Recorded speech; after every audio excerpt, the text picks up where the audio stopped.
If anyone tells you that a certain person speaks ill of you, do not make excuses about what is said of you but answer, "He was ignorant of my other faults, else he would not have mentioned these alone." Don't just say you have read books. Show that through them you have learned to think better, to be a more discriminating and reflective person. Books are the training weights of the mind. They are very helpful, but it would be a bad mistake to suppose that one has made progress simply by having internalized their contents. Remember, it is not enough to be hit or insulted to be harmed, you must believe that you are being harmed. If someone succeeds in provoking you, realize that your mind is complicit in the provocation.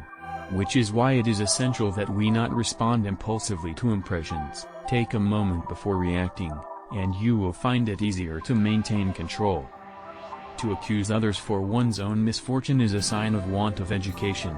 To accuse oneself shows that one's education has begun. To accuse neither oneself nor others shows that one's education is complete. Caretake this moment. Immerse yourself in its particulars. Respond to this person, this challenge, this deed. Quit evasions. Stop giving yourself needless trouble. It is time to really live, to fully inhabit the situation you happen to be in now. God has entrusted me with myself. No man is free who is not master of himself. A man should so live that his happiness shall depend as little as possible on external things. The world turns aside to let any man pass who knows where he is going. What really frightens and dismays us is not external events themselves, but the way in which we think about them. It is not things that disturb us, but our interpretation of their significance. I must die. Must I then die lamenting? I must be put in chains. Must I then also lament? I must go into exile. Does any man then hinder me from going with smiles and cheerfulness and contentment? Difficulty shows what men are. Therefore when a difficulty falls upon you, remember that God, like a trainer of wrestlers, has matched you with a rough young man. Why? So that you may become an Olympic conqueror, but it is not accomplished without sweat. If you would cure anger, do not feed it. Say to yourself, I used to be angry every day, then every other day, now only every third or fourth day. When you reach 30 days, offer a sacrifice of thanksgiving to the gods. Even as the sun doth not wait for prayers and incantations to rise, but shines forth and is welcomed by all, so thou also wait not for clapping of hands and shouts and praise to do thy duty, nay, do good of thine own accord, and thou wilt be loved like the sun. An ignorant person is inclined to blame others for his own misfortune. To blame oneself is proof of progress. But the wise man never has to blame another or himself. Appearances to the mind are of four kinds. Things either are what they appear to be, or they neither are, nor appear to be, or they are, and do not appear to be, or they are not, and yet appear to be. Rightly to aim in all these cases is the wise man's task.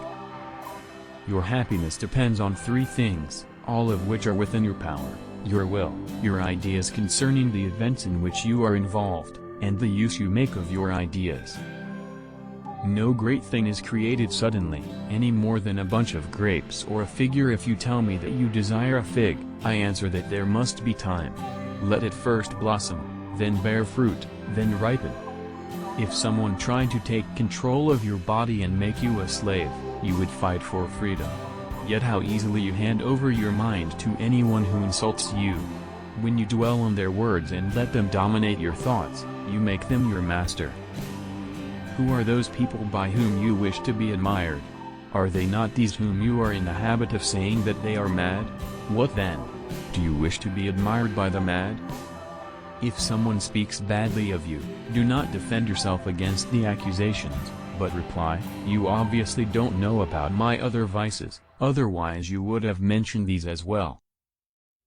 A guide, on finding a man who has lost his way, brings him back to the right path. He does not mock and jeer at him and then take himself off.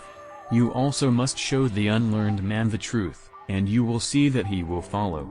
But so long as you do not show it him, you should not mock, but rather feel your own incapacity. When the youth was giving himself airs in the theater and saying, I am wise, for I have conversed with many wise men, Epictetus replied, I too have conversed with many rich men, yet I am not rich. If you want to improve, be content to be thought foolish and stupid with regard to external things. Don't wish to be thought to know anything, and even if you appear to be somebody important to others, distrust yourself. We must not believe the many, who say that only free people ought to be educated, but we should rather believe the philosophers who say that only the educated are free. Do not afflict others with anything that you yourself would not wish to suffer. If you would not like to be a slave, make sure no one is your slave. If you have slaves, you yourself are the greatest slave, for just as freedom is incompatible with slavery, so goodness is incompatible with hypocrisy.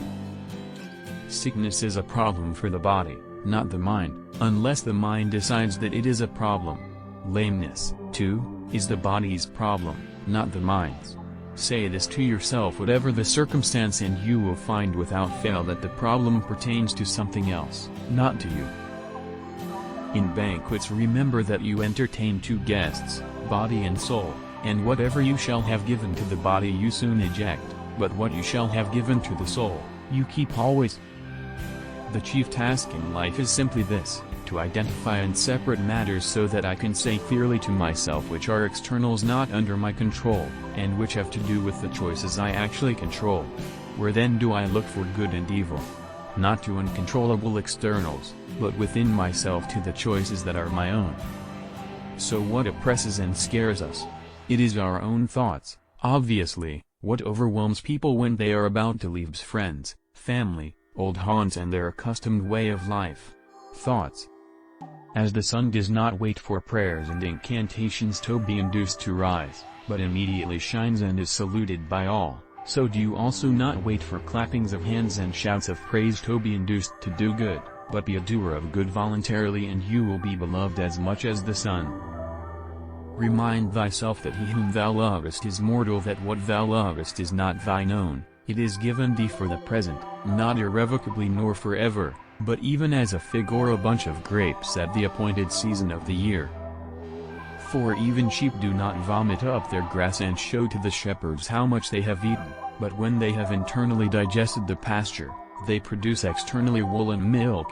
You also show not your theorems to the uninstructed, but show the acts which come from their digestion. Why do you want to read anyway, for the sake of amusement or mere erudition? Those are poor, fatuous pretexts. Reading should serve the goal of attaining peace. If it doesn't make you peaceful, what good is it? You will do the greatest services to the state, if you shall raise not the roofs of the houses, but the souls of the citizens, for it is better that great souls should dwell in small houses than for mean slaves to lurk in great houses. We are at the mercy of whoever wields authority over the things we either desire or detest. If you would be free, then, do not wish to have, or avoid, things that other people control, because then you must serve as their slave. When you do anything from a clear judgment that it ought to be done, never shrink from being seen to do it, even though the world should misunderstand it, for if you are not acting rightly, shun the action itself. If you are, why fear those who wrongly censure you? Some young women confuse their self-worth with their ability to attract the attention of men, and so pour all their energies into makeup, clothing, and jewelry. If only they realized that virtue, honor, and self-respect are the marks of a true beauty. The condition and characteristic of an uninstructed person is this: he never expects from himself profit, advantage, nor harm, but from externals. The condition and characteristic of a philosopher is this: he expects all advantage and all harm from himself. Whenever anyone criticizes or wrongs you, remember that they are only doing or saying what they think is right. They cannot be guided by your views, only their own, so if their views are wrong, they are the ones who suffer insofar as they are misguided. Philosophy does not promise to secure anything external for man, otherwise it would be admitting something that lies beyond its proper subject matter. For as the material of the carpenter is wood, and that of statuary bronze, so the subject matter of the art of living is each person's own life. You ought to realize, you take up very little space in the world as a whole. Your body, that is, in reason, However, you yield to no one, not even to the gods, because reason is not measured in size but sense. So why not care for that side of you, where you and the gods are equals? If you ever happen to turn your attention to externals, for the pleasure of anyone, be assured that you have ruined your scheme of life. Be contented, then, in everything, with being a philosopher, and if you wish to seem so likewise to anyone, appear so to yourself, and it will suffice you. Subscribe to the channel to get such beautiful instructive videos every day.